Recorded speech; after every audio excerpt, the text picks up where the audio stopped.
Hello friends, मैं professor Pramod Pandey एक बार फिर आपका स्वागत करता हूं आपके अपने YouTube channel professor Pramod Pandey में। तो दोस्तों, आज हम बात करने वाले हैं डायरेक्ट टैक्स के एक बहुत ही मजेदार टॉपिक की, स्कोप ऑफ टोटल इनकम। तो दोस्तों, जब कभी मैं स्कोप ऑफ टोटल इनकम की बात करता हूं तो आपको तीन चीजें हमेशा याद रखनी है कि पर्सन या तो रेसिडेंट एंड ऑर्डिनरी रेसिडेंट होगा, या तो person resident but not ordinary resident होगा, या फिर पर्सन नॉन रेसिडेंट होगा। ठीक है दोस्तों, आपको पर्सन की ये तीन ही कैटेगरी याद रखनी है। इन तीनों को छोड़ो कोई चौथी कैटेगरी नहीं आने वाली आपके एग्जाम में।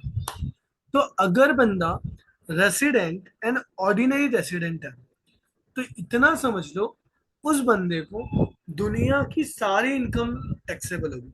उस बंदे को दुनिया की सारी इनकम टैक्सेबल होगी, चाहे वो कहीं भी कमाए, चाहे वो कहीं से भी पैसा लाए, उसका इनकम इंडिया में हो या फॉरेन में हो, वो कहीं पे भी रहे, उसकी हर एक इनकम इंडिया में टैक्सेबल होगी।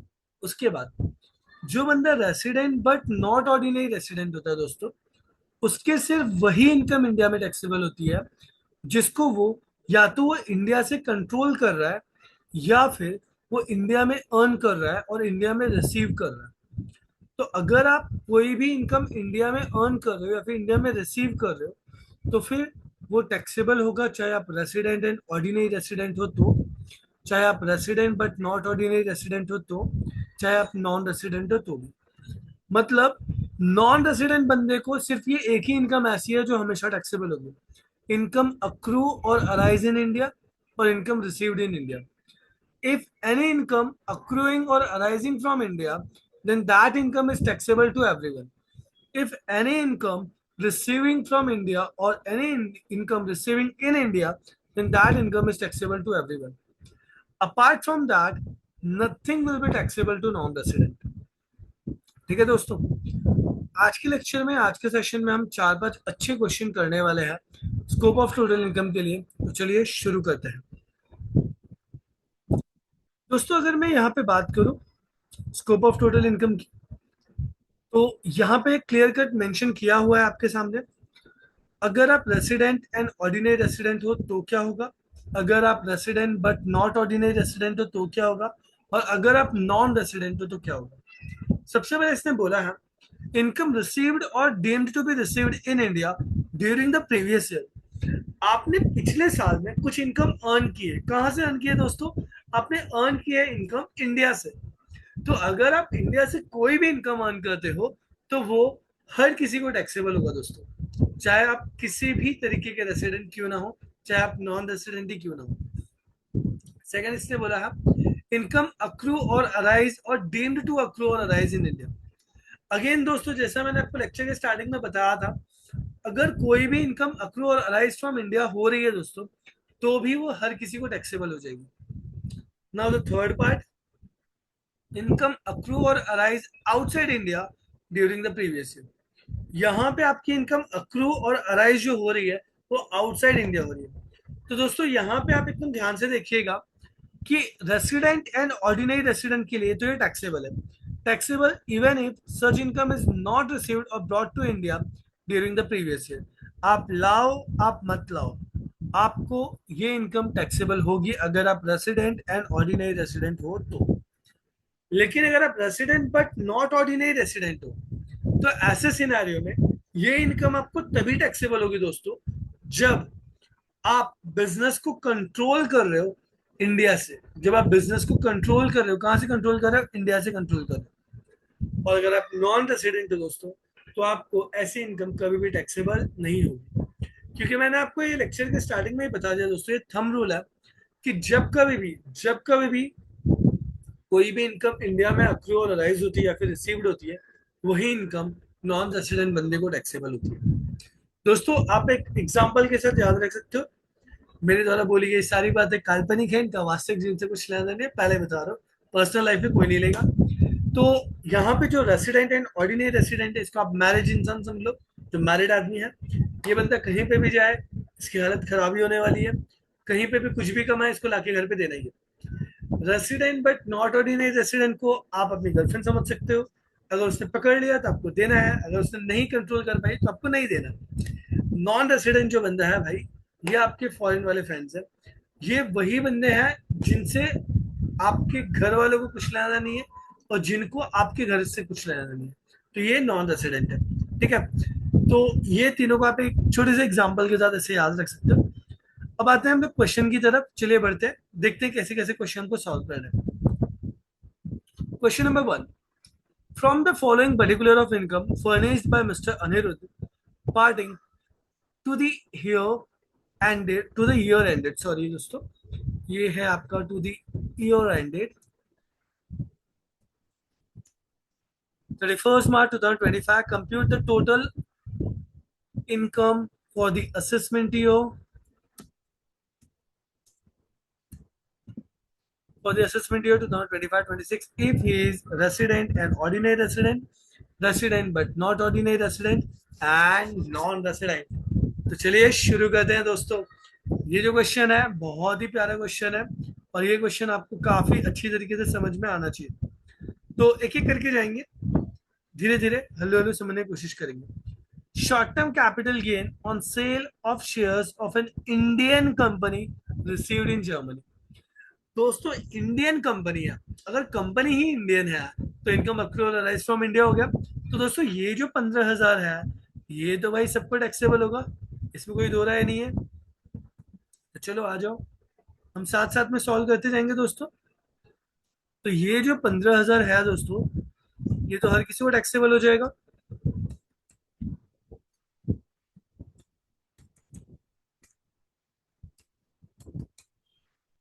बढ़िया, चलो नेक्स्ट इसने क्या बोला दोस्तों, dividend from Japanese company received in Japan. एकदम ध्यान से, जापानीज कंपनी और रिसीव्ड भी कहाँ कर रहे हैं दोस्तों, जापान में कर रहे हैं। तो ये सिर्फ और सिर्फ हमारे शादीशुदा इंसान के लिए टैक्सेबल है, मतलब रेसिडेंट एंड ऑर्डिनरी रेसिडेंट के लिए टैक्सेबल है। अमाउंट कितना था दोस्तों, अमाउंट था इसका 10,000 रुपीज। बाकी दोनों के लिए कुछ भी टैक्स नहीं लगेगा। चलो एकदम बढ़िया। नेक्स्ट दोस्तों, rent from house property in London deposited in bank and later on remitted to India through approved by banking channel। अब ये जो 75,000 रुपीज है, ये आपको हाउस प्रॉपर्टी की इनकम रिसीव्ड हुई है और ये इनकम आपको कहाँ रिसीव्ड हुई है दोस्तों, लंदन में रिसीव्ड हुई है। तो इट्स क्वाइट ऑब्वियस कि इसका कोई भी कनेक्शन इंडिया से नहीं है, तो ये सिर्फ और सिर्फ टैक्सेबल होगा रेसिडेंट एंड ऑर्डिनरी रेसिडेंट को। ये ना तो नॉन रेसिडेंट को टैक्सेबल होगा, ना ही resident but not ordinary resident को टैक्सेबल होगा। अब यहाँ पे एक बात मुझे आपको और बतानी है कि ये जो 75,000 हाउस प्रॉपर्टी का रेंट आपको मिलता है दोस्तों, इसके ऊपर आपको स्टैंडर्ड डिडक्शन माइनस होता है। और स्टैंडर्ड डिडक्शन कितना परसेंट होता है, स्टैंडर्ड डिडक्शन आपका होता है 30%। तो 75,000 का आप 30% माइनस करोगे, 75,000 का 30% होता है दोस्तों 22,500 रुपीज। तो यहाँ पे अगर हम 75,000 में से 20,000 माइनस करेंगे तो आ जाएगा 55,000 और 2,500 माइनस करें तो आएगा 52,500 रुपीज। तो ये आ गया दोस्तों हमारे लिए 52,500 rupees after deducting 30% standard deduction. बहुत बढ़िया। नेक्स्ट है दोस्तों, dividend from RP limited on an Indian company. अब भाई इंडियन कंपनी है तो अक्रूवल अराइज इन इंडिया माना जाएगा। तो ये जो 6,000 रुपीज है ये हर किसी को टैक्सेबल होगा दोस्तों। तो आ जाइए यहाँ पे, 6,000 ये आपका टैक्सेबल हो गया, यहाँ पे भी 6,000 आपका टैक्सेबल हो गया दोस्तों, और ये भी 6,000 आपका टैक्सेबल हो गया। एग्रीकल्चर इनकम जो होता है दोस्तों, ये हर किसी के लिए एग्जेम्प्ट होता है चाहे कितनी भी इनकम हो। तो ये एग्रीकल्चर इनकम किसी के लिए भी टैक्सेबल नहीं होगा दोस्तों। तो ये जो है ये आपका एक फाइनल कंप्यूटेशन है। अगर यहाँ पे आपको कोई पूछे कि रेसिडेंट एंड ऑर्डिनरी रेसिडेंट का अमाउंट क्या आएगा, तो आप बोल सकते हो कि रेसिडेंट एंड ऑर्डिनरी रेसिडेंट का अमाउंट आएगा 15,000 plus 10,000 25,000, 25,000 plus 50,000 75,000, 77,500 plus 6,000 83,500 rupees will be the final answer for resident and ordinary resident। Resident but not ordinary के लिए 21,000 और नॉन रेसिडेंट के लिए भी दोस्तों 21,000 rupees. I am hoping and absolutely hopping दोस्तों कि ये जो क्वेश्चन नंबर 1 है ये आपको काफी अच्छी तरीके से समझ गया है। अब हम बढ़ते हैं आगे अपने सेकंड क्वेश्चन की तरफ, चलो शुरू करते हैं। क्वेश्चन नंबर 2 ध्यान दीजिएगा। Miss Isha has earned the following income during the previous year ended 31st March 2024. अभी जो मिस ईशा है इनको ये सारी इनकम मिल रही है 31 मार्च 2024 में। अब मजे की बात दोस्तों यहाँ पे ये है कि इस क्वेश्चन में उसने आपको ये नहीं बोला कि ये जो मिस ईशा है ये रेसिडेंट है, ये ऑर्डिनरी रेसिडेंट है, ये नॉट ऑर्डिनरी रेसिडेंट है, ये नॉन रेसिडेंट है, कौन है ये। तो यहाँ पे याद रखना, हम एक बार क्वेश्चन पर गो थ्रू करेंगे। अगर क्वेश्चन में कोई इंफॉर्मेशन नहीं दी है देन वी विल अज्यूम कि जो मिस ईशा है ये रेसिडेंट एंड ऑर्डिनरी रेसिडेंट है दोस्तों। ठीक है, चलिए शुरू करते हैं। तो सबसे पहले इसने बोला है professional fees received in India for 3 months 1,80,000। Payment received in UK for services rendered in India 1,60,000। Income from Australia controlled from India 1,40,000। Income from agriculture in Bangladesh 1,20,000. Dividend from foreign company received in UK 1 lakh. Amount brought into out of past and tax profit earned in USA. याद रखना दोस्तों, ये चीज मैंने आपको नहीं बताई। Past untaxed profit जो होता है दोस्तों वो कभी भी टैक्सेबल नहीं होता। चाहे आप ऑर्डिनरी रेसिडेंट हो, चाहे आप नॉट ऑर्डिनरी रेसिडेंट हो, चाहे आप नॉन रेसिडेंट हो, पास्ट अनटैक्स प्रॉफिट कभी भी आपके लिए टैक्सेबल नहीं होगा। तो इस क्वेश्चन में तो दोस्तों कुछ दिया नहीं है, तो हम इसको वापस से तीनों में सॉल्व कर रहे हैं। चलिए एक एक अमाउंट लेंगे। सबसे पहले प्रोफेशनल फीस का अमाउंट है आपका 1,80,000। क्या बोला है? Professional fees received in India for 3 months 1,80,000। ये तो दोस्तों तीनों के लिए टैक्सेबल हो जाएगा।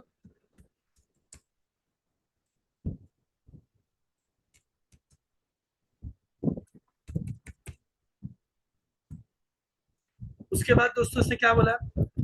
इसने बोला है payment received in UK for service rendered in India. कितना है दोस्तों? 1,60,000 है। इंडिया में सर्विस दिया तो दोस्तों सबको टैक्सेबल हो जाएगा।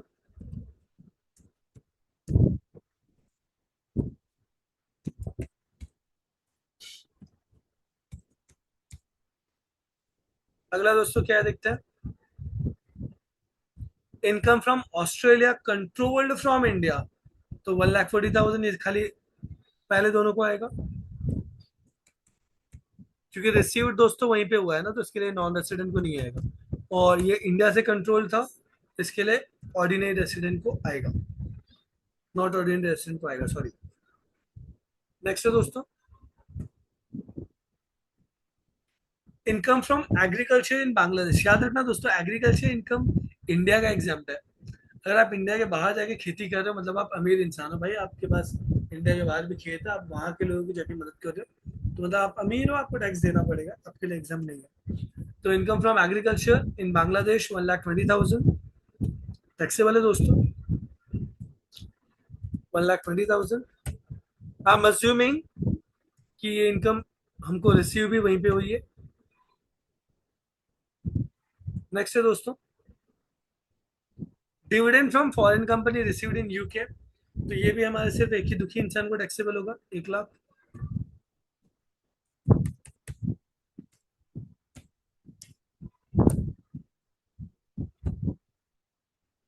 Next amount brought into India out of past untaxed profit, ये मैंने बोला है आपको दोस्तों, ये किसी को भी टैक्सेबल नहीं होता है। ठीक है दोस्तों, तो ये हो गया आपका एक फाइनल आंसर क्वेश्चन नंबर 2 का, मिस ईशा वाला। अगर अब इसमें कोई आपको पूछे कि अगर miss Isha resident and ordinary resident है तो उनका अमाउंट आपको पता चल जाएगा, resident but not ordinary resident है तो उनका अमाउंट आपको पता चल जाएगा, और अगर नॉन रेसिडेंट है तो भी उनका अमाउंट आपको पता चल जाएगा दोस्तों। तो ये सारी चीजें आपके पास आपके स्क्रीन पे अवेलेबल है, आप इनको देख सकते हैं, समझ सकते हैं, और अगर कोई डाउट है तो पूछ सकते हैं। बढ़ते हैं हम नेक्स्ट क्वेश्चन की तरफ दोस्तों। Mister x a non-resident and Mr. Y is a resident but ordinary resident। अब दोस्तों यहाँ पे थोड़ा सा आपको सोच समझ के सम सॉल्व करना पड़ेगा दोस्तों, क्योंकि जो एक्स है ये आपका नॉन रेसिडेंट है, और जो वाई है ये रेसिडेंट और ऑर्डिनरी रेसिडेंट है। मतलब भाई वाई को तो सब कुछ टैक्सेबल होने वाला, और एक्स जो है वो मेजोरिटी जगह से बचने वाला है। तो चलिए शुरू करते हैं। Compute the total income for the assessment year 25-26 from the following information. Mister x, interest and American development bonds 50% received in India. अब दोस्तों, जो नॉन रेसिडेंट है ना, उसको जो इंडिया में रिसीव हो रहा है उसी के ऊपर टैक्स लगेगा, लेकिन मिस्टर वाई को पूरे पूरे अमाउंट पे टैक्स लगेगा। तो चलिए देखते हैं। तो ये जो बंदा है, इसको खाली 23,000 पे टैक्स लगेगा, और उसको पूरे पूरे 18,000 पे टैक्स लगेगा। सर क्यों? क्योंकि मिस्टर एक्स क्या है दोस्तों? मिस्टर एक्स नॉन रेसिडेंट है, इसके लिए। दूसरा यहाँ पे क्या बोला है दोस्तों? Dividend from Japanese company received in America. Japanese company का डिविडेंड है, अमेरिका में रिसीव हुआ है, तो मिस्टर एक्स का तो कुछ भी टैक्सेबल नहीं होगा, लेकिन मिस्टर वाई को पूरा पूरा टैक्सेबल हो जाएगा दोस्तों। तो आ जाइए, मिस्टर एक्स नॉन रेसिडेंट है तो ये बच गए, लेकिन मिस्टर वाई को पूरा पूरा 15,000 टैक्स लगेगा। नेक्स्ट दोस्तों, profit on sale of shares of Indian company received in India. ये तो भाई दोनों को टैक्सेबल होगा, 45,000 एंड 75,000। ये आ गया आपका 45,000, ये आ गया आपका 75,000। आगे बढ़ते हैं, देखते हैं दोस्तों। नेक्स्ट इसने बोला profit from business in Mumbai but manage direct from America. कोई दिक्कत नहीं है दोस्तों, आप कहीं से मैनेज करो, लेकिन आपका प्लेस कहाँ पे है? मुंबई में है, इंडिया में है, तो आपको टैक्स लगेगा। तो 10,000 रुपीज मिस्टर एक्स को टैक्स लगने वाला है।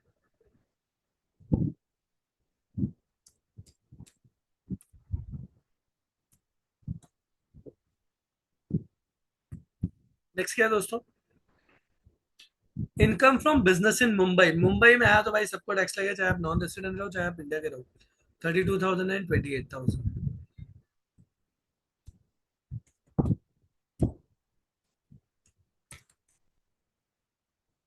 नेक्स्ट क्या है दोस्तों? Interest on saving bank deposit in SBI in Mumbai. अभी मुंबई का बैंक है तो दोनों का टैक्सेबल होगा, 4,500 और 12,000।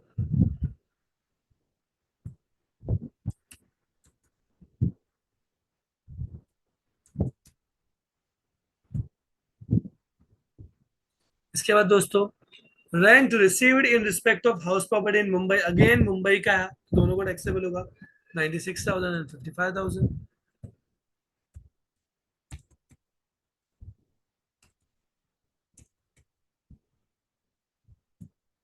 Now the last but not least, life insurance premium paid. हमको कोई दिक्कत नहीं भाई, आप पे करते तो ये एक्सपेंस है, तो इस पे तो हमको कोई दिक्कत नहीं है।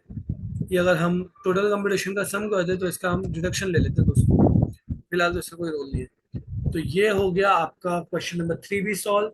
मिस्टर एक्स जो है, मिस्टर एक्स ये आपके एक्स है, ये है नॉन रेसिडेंट,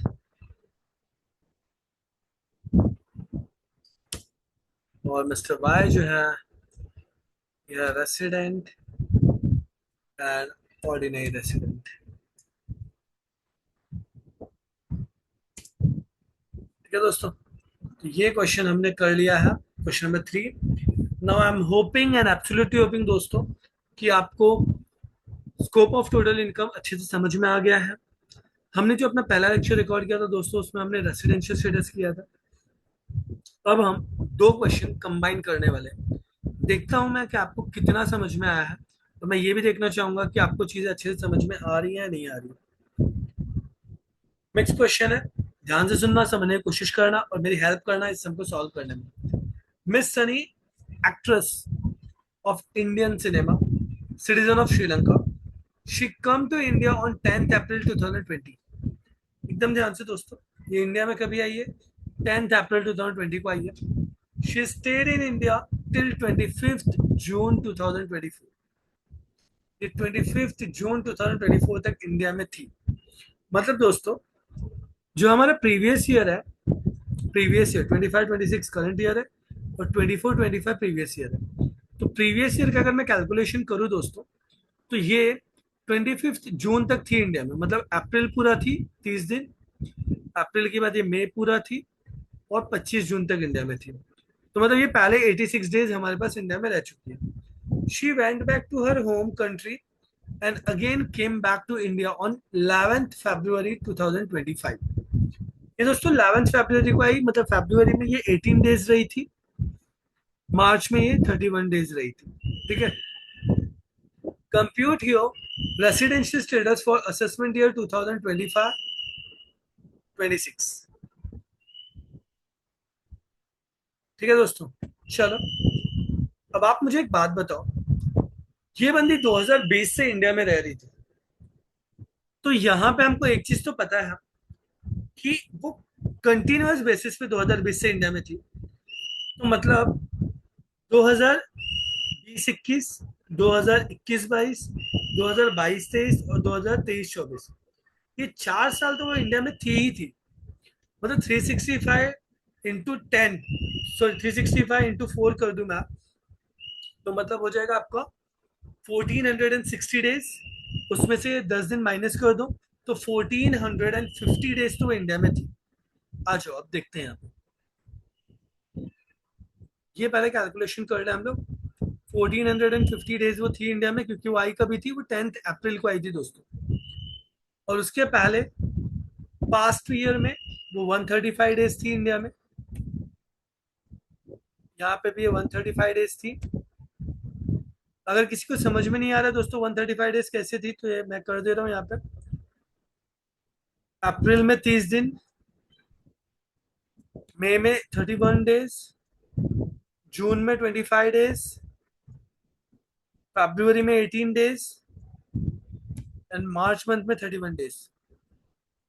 तो दोस्तों ये जो 135 डेज है, अब ये जो अपनी कंडीशन थी 183 डेज वाली,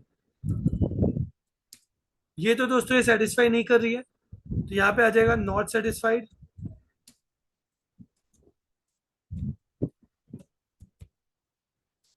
यहाँ पे तो दोस्तों 60 डेज वाली कंडीशन सेटिस्फाइड हो रही है। ये जो 365 डेज वाली कंडीशन है दोस्तों, ये भी सेटिस्फाई हो रही है। तो मिस सनी जो है वो क्या बन गए दोस्तों, ये बन गए हमारे लिए रेसिडेंट। अब दोस्तों यहाँ पे ये 1450 डेज रह रही है, कहने से 730 डेज से ज्यादा रह रही है दोस्तों। तो यहाँ पे भी ये क्या बन जाएगी दोस्तों, ये कंडीशन को सेटिस्फाई कर रही है।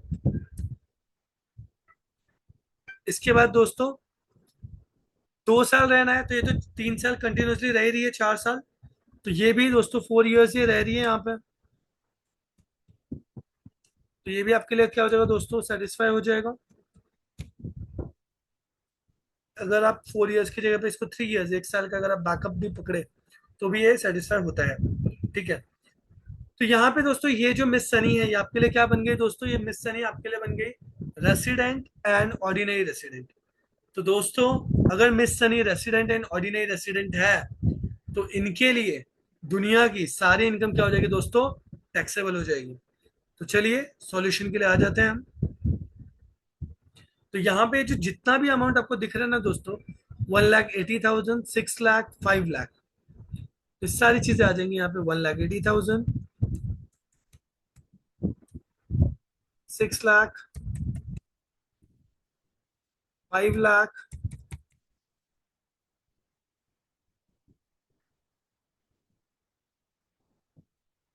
6 lakh, 2 lakh, 3 lakh, 6 lakh, 2 lakh, 3 lakh, last two figures 1 lakh. ये पास एंड टैक्स प्रॉफिट है, ये नहीं आएगा।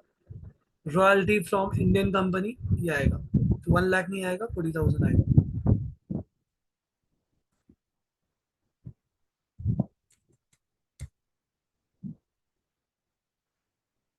ये जो रेंट रिसीव्ड है दोस्तों, अब देखते हैं। डिविडेंड रिसीव जो है वो पूरा पूरा आएगा। Rent receive from house in Kolkata, तो ये जो 6 लाख है इसके ऊपर 30% हम लोग डिडक्शन माइनस करेंगे, तो ये 1,80,000 माइनस हो जाएगा।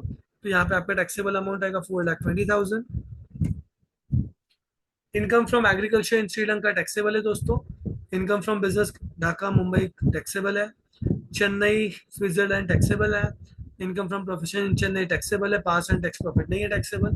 रॉयल्टी रिसीव टैक्सेबल है। तो यहाँ पे दोस्तों ये आपका एक पहला कंबाइंड क्वेश्चन खत्म होता है। चलते हैं हम अपने नेक्स्ट क्वेश्चन की तरफ।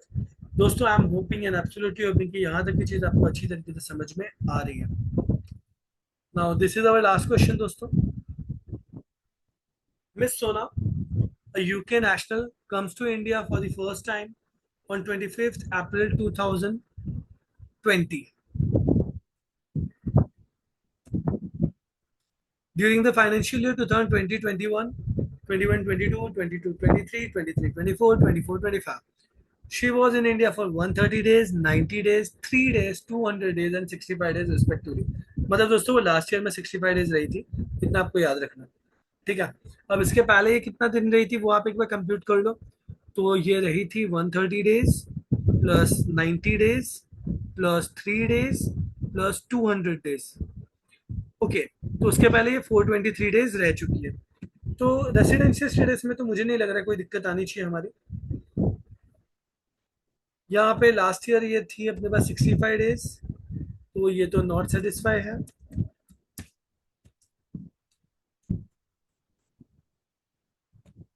Person should stay in India for 60 days, तो ये 65 डेज है ये, तो ये सेटिस्फाई है।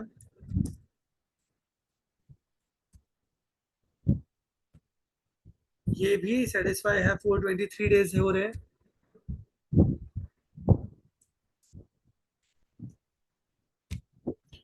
यहाँ पे 423 डेज हैं दोस्तों, तो ये हो जाएगा नॉट सेटिस्फाइड।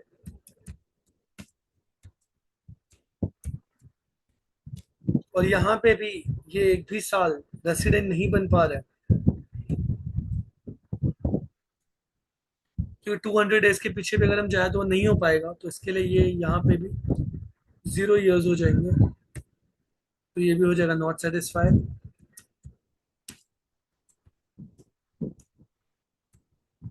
तो दोस्तों यहाँ पे हमको इतने पता चल रहा है कि जो मिस सोना है, ये मिस सोना रेसिडेंट तो है बट ये ऑर्डिनरी रेसिडेंट नहीं है, resident but not ordinary resident है। तो जितनी इनकम पे इनका कंट्रोल होगा दोस्तों, वही इनकम इनके लिए टैक्सेबल होगी। जहां पे इनका कंट्रोल नहीं होगा, वो इनकम इनके लिए टैक्सेबल नहीं होगी। Profession fees received in India for 3 months 14,000 rupees, दोस्तों ये पूरा पूरा टैक्सेबल हो जाएगा। आगे बढ़ते हैं। Payment for the services surrendered in India 10,000, ये भी पूरा पूरा टैक्सेबल हो जाएगा दोस्तों।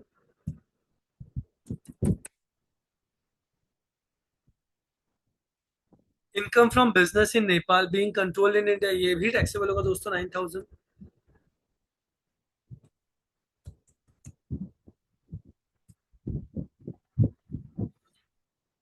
Income from agriculture in Indonesia, India का होता तो माफ कर देते हैं, इंडोनेशिया का तो टैक्सेबल है 5,000।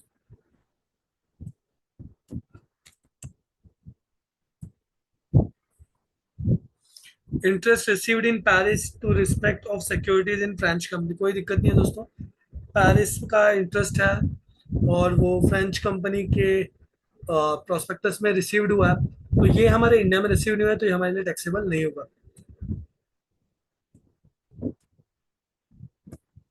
तो ये दोस्तों ये हमारा मिस होने वाला क्वेश्चन भी खत्म होता है। I am hoping and absolutely hopping दोस्तों कि आपको ये सारी चीजें समझ में आई है। अगर आपको रेसिडेंशियल स्टेटस और स्कोप ऑफ टोटल इनकम में कोई भी डाउट है दोस्तों, आप कमेंट में मुझसे पूछ सकते हैं। आपके पास अगर मेरा पर्सनल नंबर है तो आप मुझे कॉल करके भी पूछ सकते हैं। ठीक है दोस्तों, मिलते हैं नेक्स्ट वीडियो में। प्लीज इस वीडियो को लाइक शेयर और सब्सक्राइब कर दीजिए, और आप अपने फ्रेंड्स के साथ भी शेयर कीजिए, ताकि ज्यादा से ज्यादा लोगों की मदद हो सकती है, क्योंकि शेयरिंग इज केयरिंग। ठीक है दोस्तों, मिलते हैं नेक्स्ट लेक्चर में। जय हिंद, जय भारत।